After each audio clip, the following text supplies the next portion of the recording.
يمكن أحلى شعور تحسه من يطلع عليك الصبح وانت مرقد الإمام عليه السلام. من بعد ما كملنا زيارة راح نروح نتريق، فما المفروض ما نزاحم الزوار التعبانة بالمشي عروق، فقررنا نروح نتريق باكر مع أحد من المطاعم القريبة على مرقد الإمام علي عليه السلام، وقبل شوفوا الخدمة وشوفوا الناس.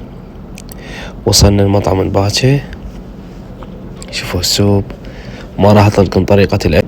شوفوا المنظر، طبعا الطعم مالته كان طيب جدا. مثل ما قلت لكم حبينا نتريق حتى ما نزاحم الزوار على الثوابات. مع العلم أنا من عشاق أكل المواكب صراحة، من عشاق أكل المواكب لأن بينكه وطعم خرافي خلينا نقول. يلا ما يخاف، خلنا نضوجكم بهاي اللقطة.